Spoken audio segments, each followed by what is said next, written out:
The thing about it, me and Adidas, is like, I could literally say anti-Semitic and they can't drop me. I could say anti-Semitic things and Adidas can't drop me. Well, no, you can't, I guess. That didn't age well. About a week after Kanye West said that and other anti-Semitic things, Adidas did finally drop him today. Hours later, Gap said they are pulling all of the rapper's Yeezy merchandise from their store shelves immediately. But his supporters, they are still out there. Over the weekend, an anti-Semitic hate group hung a banner supporting his rhetoric over a Los Angeles freeway. Let's discuss. Joining us now, former Democratic Senator from Minnesota, my friend Al Franken, who hosts a podcast bearing his name, and George M. Johnson, new friend of mine, an activist and author of All Boys Aren't Blue, which has become one of the most banned books in the United States. Gentlemen, I welcome you both. George wins better dressed, just so you know, Al, you've already lost this segment. I want to get both of your takes. George, to you first. Your take on what's happened to Kanye. Yeah, like with Kanye, not to Kanye. Like with Kanye, right? Like, what took so long? I was around for, slavery was a choice.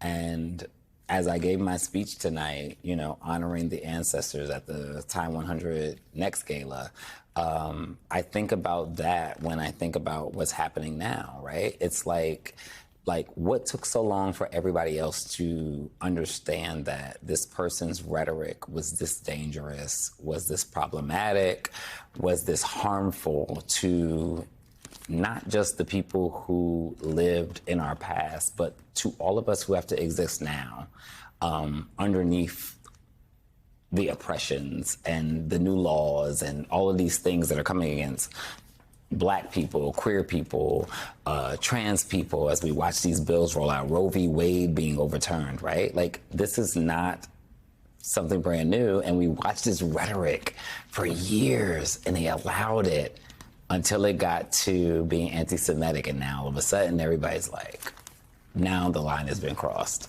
What do you think about that, Al? Because he makes the point, right? In 2013, Kanye put the Confederate flag on his merchandise. In 2015, he said racism is a dated concept. In 2020, he said that slavery was a choice. During that time period, what happened to Kanye? He got bigger and bigger contracts, and he got richer and richer. What does it say about us as a culture and a society that we were okay with that racism? And we've rightfully so drawn a line today. We've drawn a line now. But what did take so long? I don't know. I mean, he's Black. And so you can be racist if you're Black? We're down with that? And you can't be anti-Semitic if you're Jewish either. I mean, there's been this history of all of this, and I can't believe it's taken this long. And, I'm Jewish. There is a bad history here, as there is a bad history, terrible history in this country of slavery. But anti-Semitism is just on the rise here. The ADL takes these instances, the statistics, they've just been going up and up and up. You saw this thing today. And Republicans aren't condemning it. They haven't condemned the other stuff either. And Trump has been leading the way in this from Charlottesville. Jews will not replace us. Good people on both sides. When he started doing that stuff about the caravan in 18, and there was all that old Soros is paying for the caravan, and you saw the Tree of Life murders. This is a very dangerous thing, and I don't have an answer for you. We shouldn't stand for any hate speech. Right. We should not stand for any racism, any anti-Semitism. But what does this say to you when you look at this and you say, hold on a minute. So everybody was okay with racism all this time, buying your Yeezy sneakers, getting your Gap jacket, but now you draw the line. It's as though, what does that say about our country? Yeah, I also want to clarify a few things.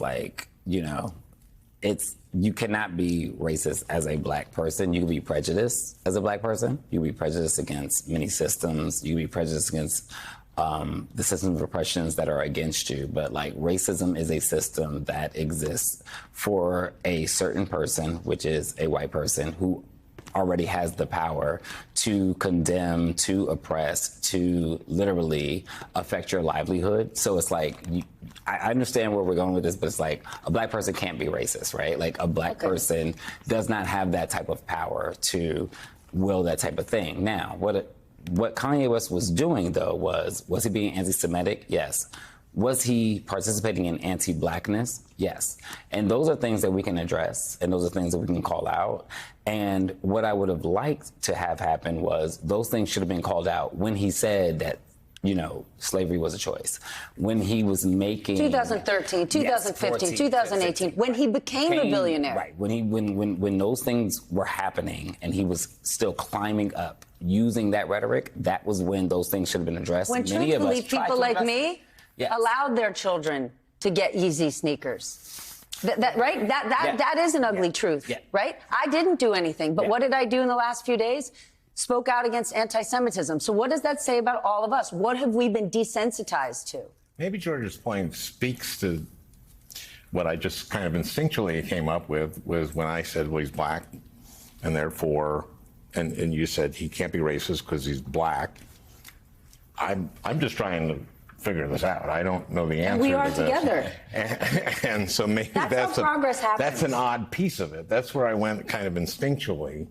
Yeah. And so maybe that's an odd piece of it when you say a black person can't be racist. Maybe there's something in people's minds that somehow that explains some of this, not all of it. The honest truth is a black person can be prejudiced because of the experiences that they've had throughout their life, right? Like, I grew up as a black person in this country, and so, like, I can be prejudiced and, like, have, like, a really disdain and a hatred even towards white people, because if my experience was that was my direct oppressor for so many years and for so long, then I can have that. But racism is not just about, like, I hate you. It's a system. And anti-blackness is a system, and is a system that throughout education, throughout healthcare, it oppresses us all. So, or oppresses black people as a whole. So, okay, you know, this is a healthy and constructive conversation. Absolutely. But Brittany Patnett Cunningham put something out on Twitter today that I thought was really profound. Yes. Where she said, white supremacists love seeing the black and Jewish community fight with one another. White supremacists do not like blacks or Jewish people. So right now, are they actually getting their dream come true? Well, yeah, well, you see us fighting. Are we fighting? No. By the way, no, I was. By the way, I want to say something, which is I'm one of the only two people here that was one of the Time 100. Oh, yes. And you two met like an hour ago. We met an hour ago. We did. Okay. And I was worried that you weren't going to be that impressive of a guest tonight. And so I said, God, I met a guy tonight. Great, let's bring George in. I'm kidding. He doesn't think my joke is funny. This isn't a funny segment. It was funny. Yeah. This isn't a funny segment. But I understand. How do we address this, though? Right? What if this is true? What if this is true? This is what white supremacists want. Yes.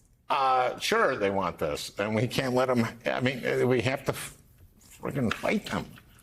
And this is scary. This is a scary time.